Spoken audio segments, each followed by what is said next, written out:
So why does the smoke detector battery always go out in the middle of the night? Chirps all night long.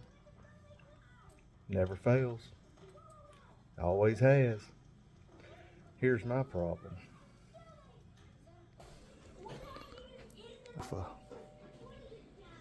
Pardon all my kids' toys. And guess where the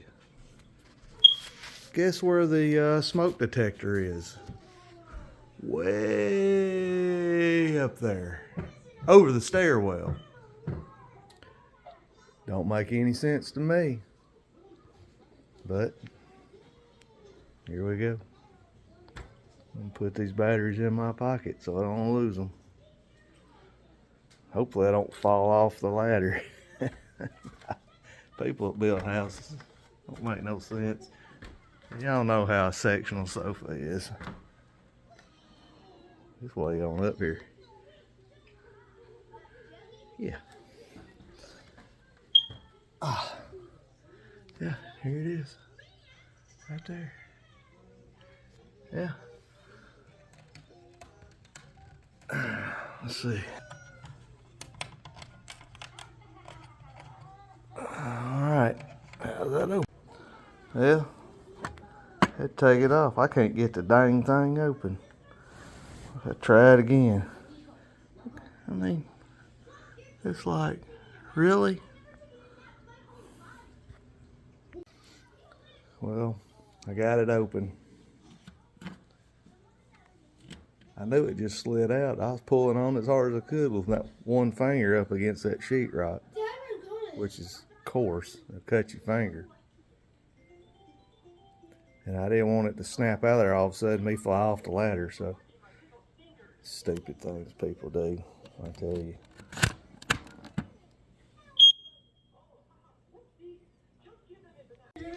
Oh, here we go. We gotta screw it back up there again. Hope I don't fall off the ladder. I ain't too fond of heights anyway. Oh. No.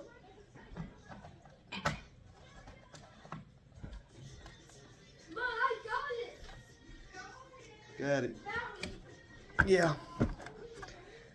So I woke up this morning. I said, I'm gonna get up, go downstairs, enjoy me a cup of coffee, sit in my recliner and watch the news. No. I heard it beeping and I heard my little boy going, stop it, stop it. He's just fussing over that alarm. Me too. Stop. What? I fixed it. Yay! One time I used to sleep in here on the couch. Not because I was in trouble or nothing. I just, it's where I'd sleep at. I can't sleep half the time. And that thing done that at 1:30 in the morning on a work night. And I had to go outside, drag the ladder in, put that smoke detector up. You talking about mad. And one time, that smoke detector that I had up there malfunctioned. Got the ladder out, went up there, put a new battery in it, come back down. Kept going off. Guess what? Ain't nobody in the house even woke up.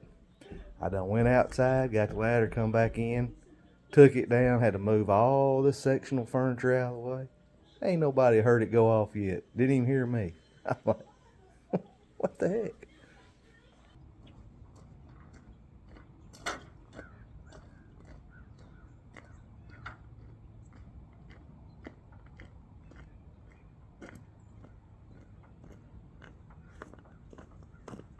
Yeah, I'm in my PJs and got my boots on. I ain't kidding, got out of bed and all this commotion happened.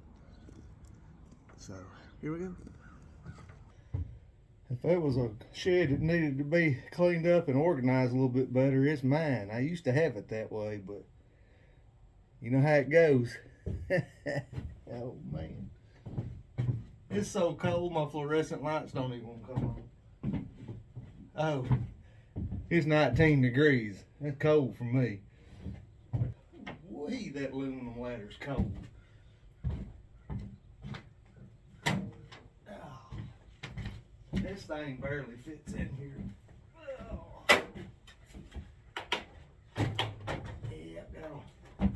work it around. Every now and then I get mad and things go flying out this shed. When it flies out the shed, it goes in the back of the truck and into the dumpster at work. Woo-wee. Man, it's cold. I don't own that ladder either. I don't want to own a ladder anymore. That's my buddy Joe's ladder. When my upstairs air conditioning ran over and flooded my upstairs room, I had to replace all the sheetrock up there and everything. And that's the perfect height ladder because it, 8-foot ceiling. It's, I don't know, about that far down from it, and you get in there, you can lay a piece of sheetrock up on it, and ladder on the other end. Whoop. I know some of you sheetrockers can just go up there and go.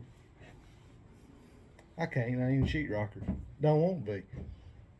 But I'm glad he loaned it to me and forgot I had it. I know he didn't forget he had it. He just didn't want it in his shed taking up space. But I know he's got my rollers for my table saw. I couldn't find them here a while back. Well, I couldn't find them about 2 years ago. I was down there in his shed sitting. I looked over and there he was in the corner. I said, "There's my rollers." He's got stuff of mine. I got stuff of his. I tell y'all what, I don't know. I don't think I've showed y'all this Kubota. Yeah, it's a 48 inch, but I couldn't really go any bigger and get it in my shed. But I tell you what, that's a fine mower right there. I'm gonna tell you. It's too cold now, but that's one of them soft ride seats and whatnot. And I'll be honest with you, it still has the break-in oil in it. So it's changing 8 hours. I got 9 hours on it, and that's just because moving it out the shed, because I got it at the end of the season, only cut with a couple times, put it up, so I got to do an oil change on it. One thing about these Kawasaki engines, at least I hope, I didn't get a diesel. Couldn't afford a $21,000 zero-turn mower. But it's got the Kawasaki engine on it. And boy, the first time I cranked it up and shut it off and cranked it back up, that thing smoked. I thought, oh no, don't tell me I done got a problem on my hands. And I kind of thought about it, and I said, well, it's still got break-in oil in it. The valves hadn't seated in yet and all that stuff. And I called them and told them, and I said, hey, just on record, this thing smokes pretty bad when I crank it up. And I had seen on YouTube or read it in the manual, I can't remember where, be sure to let this motor warm up before you shut it off. And so that's what I did. I'd pull it out and let it run for 4 or 5 minutes and then shut it off, get that engine hot, and next time I crank it up, it's fine. It don't smoke at all. So I'm hoping when I get this break-in oil out of there and put some regular oil in it, I hope that straightens out. If it don't, I'm going to have a talk with them. I don't like that. I've had a lot of mowers in my life and a lot of engines, and I ain't never had them smoke when you crank them because they're cold. So, but I ain't never owned a Kawasaki either. So anyway, but I really like this mower. It's built well. The deck is sturdy. You can stand on the edge of it. It don't budge. It's faster than I want to cut. I got a real steep hill out front, which I have to go sideways across, and it handles it well, unless it's wet. Hey, I'll go for a ride on that one. But anyway, when it's wet and I get down in the corner of my yard there, I can't turn right and go up the yard. But luckily the ditch is just shallow enough that I'll raise the deck up, lock it up, and just plow through it and go out on the road, come around. The next pass, I can make the turn. So I might have to rock in that corner or something, landscape it or something where I don't have to get down in that corner. But anyway, man, I tell you what, it handles it good. It's got a cup holder on it, and it's got a cigarette lighter plug on it. Well, a 12-volt plug. It ain't a cigarette lighter anymore, but holds, I don't know, it holds about 6 gallons of gas. Anyway, I'll get a review on it out in probably middle of summer. Let y'all know how it's holding up. What really hurt my feelings though, about the third time I cut with it, I got a little spot out front yard on the hill that's washing. I got a bunch of rock in it, and it was covered up with a bunch of leaves. And I knew I was close to it, but I was more over it than close. And of course, I heard the blades hit, and I'm like, oh man, and it nicked them up a little bit. But I tell you what, the thing still cuts good. Thinking about putting a mulching kit on it. Chop these leaves up a little better. I don't have many trees, but what I do have, it makes a mess. But yeah, Kohler engine and a Kubota mower. I got the Z412. That's I guess it's like, that one's light commercial. Like I said, I'd like to have one in commercial diesels, but I don't need nothing like it. Heck, I ain't got but an acre. So, I mean, even this is oversized. Hey, like this. Let me show you this. Go ahead. Anybody know who that is? I ain't even gonna say. I'm gonna wait for the comments. If anybody watches this stupid video long enough to even comment on it. But I had a really good friend of mine that used to work for that person. Worked for him, I don't know, about 23 years, I guess. Is his right-hand man, buddy. And of course, me being friends with him, I got to meet him a couple of times. Great guy. Yeah, he passed away a few years ago. He's missed, I can tell you. I wish he was still around. But he did his job and did it well, I can guarantee you. But anyway, guess what else I got? For Christmas, my daddy bought me that. I went back changing my oil in my truck. And I ain't done that since I was a teenager. I'm 54 now. And now I know why. It's easy, but I got tired of the oil change place being closed every time I went to get my oil changed. And great guy. Been dealing with him for 20 some odd years. He's got the problem that I got. He ain't got no help. I think it's him and his son now doing it. He might have hired somebody. I don't know how he found anybody, but I went about a month wanting to change my oil every day, and either it was traffic would be messed up. I couldn't get there in time because you got to be there about 30 minutes before or something like that before they close, and I couldn't get by there. So I got to do something. I said, I'm tired of depending on somebody else. So I got under changing my oil, which I had all the stuff to do it with, but I had one of the regular old pump, the one with the big handle grease gun. I had a long hose on it, but laying under that truck, reaching way up in there trying to hold that hose on and then pump that thing. I was having to lay it up against either the side of the tire or up on my chest and pump it. I didn't have the one-handed deal. And I told my dad, I said, I want me a battery-operated grease gun for Christmas. And he got me one. And I even got the DeWalt half-inch impact. I'd been wanting one of them too. I need to get this thing out of this 19-degree weather. It ain't good on batteries, but we're going to try it. I tried it on this mower. I think the only grease fittings on it's the front 2 wheels on it, but got it all primed up, ready for the next oil change. And I don't know, you know how them ball joints and drag links and all of them are. They put the grease fittings on top where you can't get to them. And yeah, it can be a little challenging. I had grease from one end to me to the other trying to do that thing. But anyway, I do have a little heater out here. Problem is it ain't on right now. Have time to turn it on. That little dude, he works good, I tell you. That Mr. Buddy or Mr. Big Buddy or something. I don't know. It's the bigger one. It does good. I'll tell you something else I'm thinking about doing out here in this shed. I've been aiming to run power out here. Now I got power, but it's running on a extension cord. I got about 100-foot extension cord run up to the house. I know. It's dangerous. You shouldn't do that. But I'll be honest with you. I've got a little refrigerator out here. I've got TV, my lights, chargers. I got some preamp speakers, and I've got a little voltage meter. I plug in one of the outlets and I watch it. And I tell you what, it stays in the green. And I go up there and I fill the plug and make sure it ain't hot. Getting, you know, it just barely warm, but ain't no danger. And man, it runs it good. If I do run a skill saw, naturally it takes off a little slow, but it does all right. I just turn everything off in here just to put all the power to that.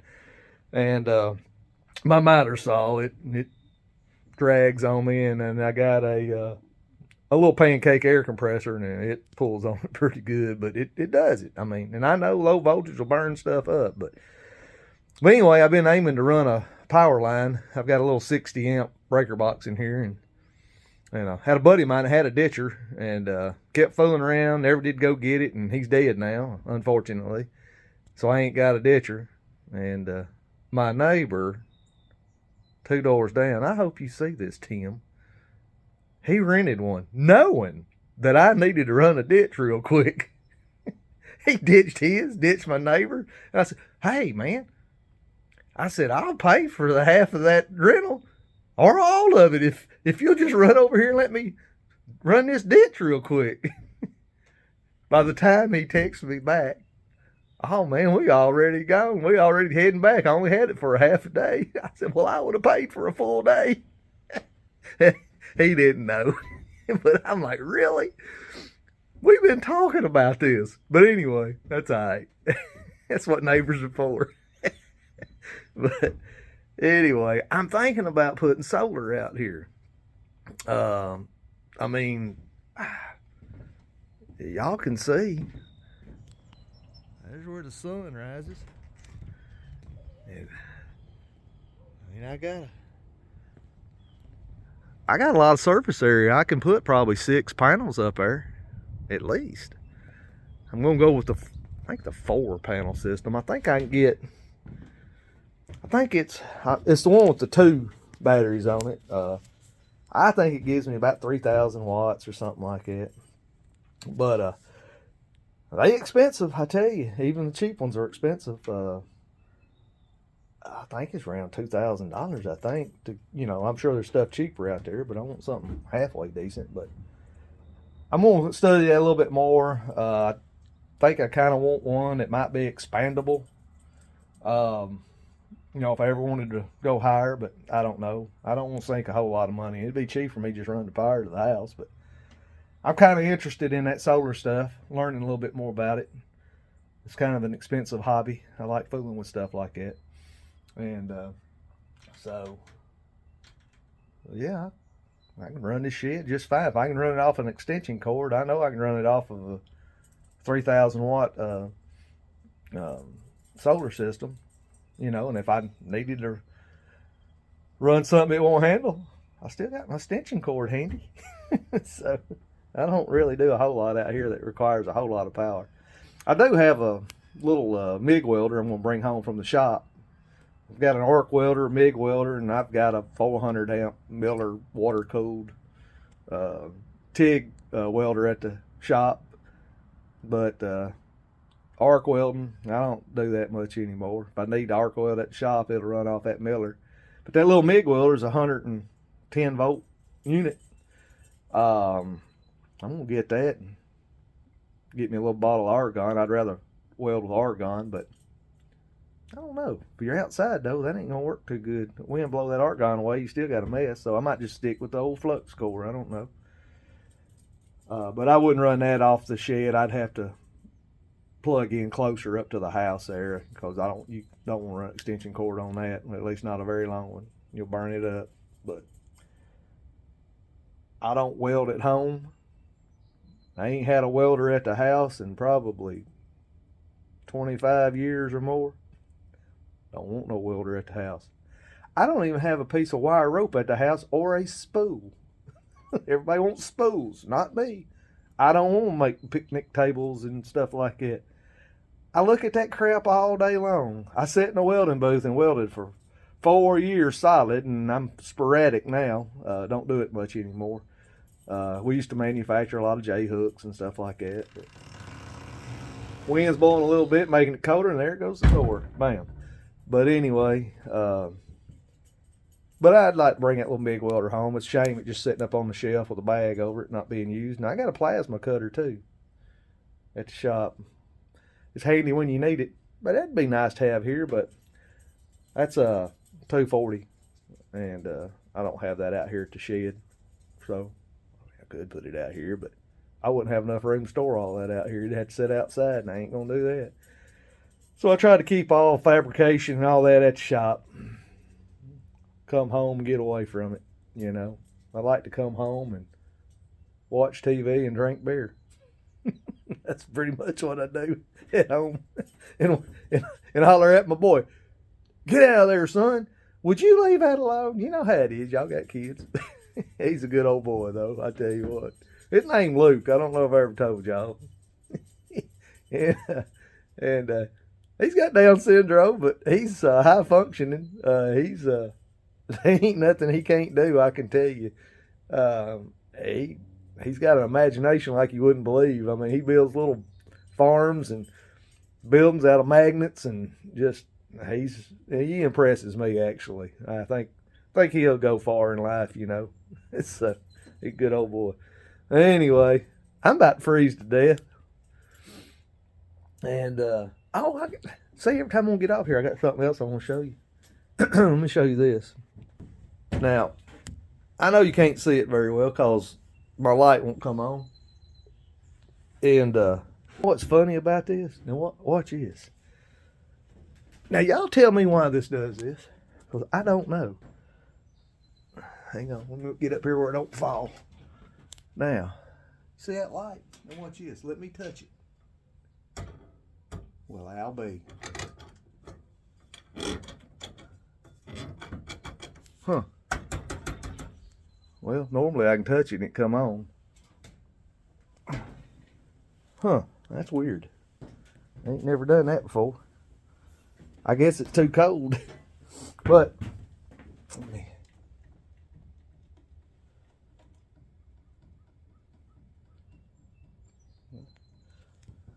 well, anyway, scratch that little talk. Now, what I was going to say is I'll come here and flip these lights on, and they won't come on. Now, I got new bulbs in them and everything. And ballasts are good in them. I mean, they work most of the time. But if they don't come on, all I got to do is go up there and touch it with my finger on the bulb. Just touch it. They come on. I don't know if they're grounding out on me or what.